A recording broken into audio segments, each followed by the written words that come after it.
नमस्कार साथियों आज की वीडियो में मैं आपको बताने वाला हूँ भारत की टॉप 10 यूनेस्को विश्व धरोहर के बारे में।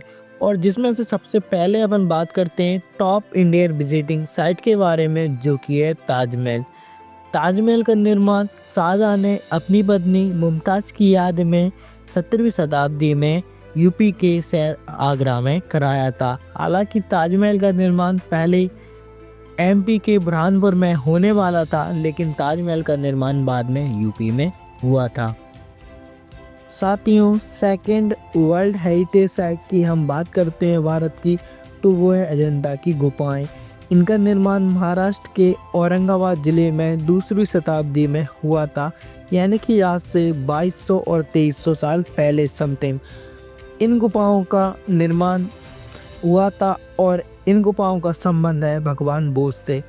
भगवान बुद्ध की इन गुफाओं में अनेक प्रकार की मूर्तियां आपको देखने को मिल जाएंगी, जो भगवान बुद्ध के जीवन मरण और उनके जो दिए गए प्रवचन थे उन पर निर्भर करती हैं, जो कि अनेक यहाँ पर भगवान बुद्ध से संबंधित मूर्तियां और आकृतियां उकाड़ी गई हैं। नेक्स्ट वर्ल्ड हेरिटेज साइट की हम बात करते हैं, तो वो है गोकर्ण का सूर्य मंदिर। गोकर्ण का सूर्य मंदिर उड़ीसा के पुरी जिले में स्थित है। इसका निर्माण 1250 में गंग वंश के राजा नरसिंह देव प्रथम ने कराया था।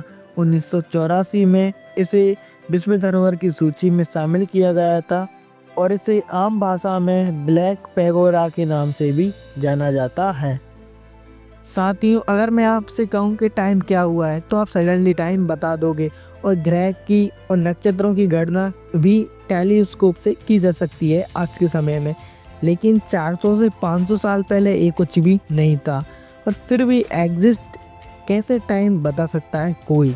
जी हाँ दोस्तों, भारतीय संस्कृति का इतना विकास हो चुका था जब तक जंतर मंतर बना है जयपुर में, जो कि दोस्तों 1724 से 1734 के बीच में बना हुआ था। सवाई जयसिंह ने इसका निर्माण कराया था। और दोस्तों, इसका उपयोग टाइम बताने, ग्रहों की गणना करने, तारों की गणना करने में इसका उपयोग किया जाता था। साथियों, आज के समय में लाखों टन वजन उठाना कोई बड़ी बात नहीं है, लेकिन आज से 7वीं और 8वीं सदी में एक विशाल 80 टन का एक गुम्मट जो कि मंदिर के ऊपर रखा गया है। जी हाँ दोस्तों, मैं बात कर रहा हूँ महाबलीपुरम के मंदिर के बारे में, जो कि तमिलनाडु के चेन्नई में स्थित है। साथियों, अगली विश्व धरोहर की मैं बात करता हूं, तो यह है रानी की वाव। दोस्तों, इसका निर्माण 11वीं शताब्दी में सोलंकी शासन के राजा भीमदेव प्रथम की पत्नी रानी उदयमती ने इसका निर्माण उनके याद में कराया था, जो कि दोस्तों एक 27 मीटर गहरी वाव है। और इसकी चारों ओर दीवारों पर भगवान विष्णु की विभिन्न अवतारों की प्रतिभाओं को दर्शाया गया है।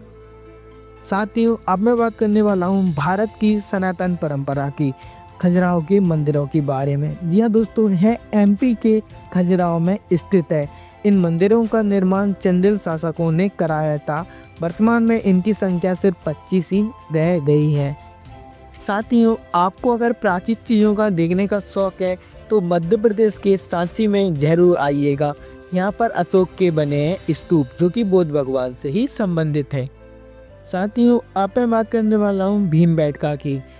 भीमबेटका का शैला चित्र, जो कि मानव द्वारा बनाया गया था, यानी कि जब मानव का प्रारंभिक विकास ही हो रहा था, ये शैल चित्र तब के बने हुए हैं। और पुरापाषाण काल में इन चित्रों को बनाया गया था, यानी कि साथियों आज से 30,000 साल पहले लगभग इनको बनाया गया था। साथियों, अब मैं बात करने वाला हूँ जो कि शिक्षा का एक प्रमुख केंद्र और ज्ञान का भंडार था, नालंदा विश्वविद्यालय अपने शास्त्र, चिकित्सा, विज्ञान चिकित्सा, अर्थशास्त्र और जिसमें खगोल शास्त्र अनेक प्रकार के ज्ञान के भंडार के कारण जाना जाता है। इस विश्वविद्यालय में दोस्तों 10,000 से ज़्यादा छात्र पढ़ा करते थे, जिन पर 2,000 से ज़्यादा शिक्षक हुआ करते थे। और इसमें एडमिशन लेने के लिए आज इंट्रेंस एग्ज़ाम इतने नहीं होते थे, तब उसमें होते थे 3 एंट्रेंस एग्ज़ाम होते थे। इसका निर्माण 5वीं शताब्दी में किया गया था।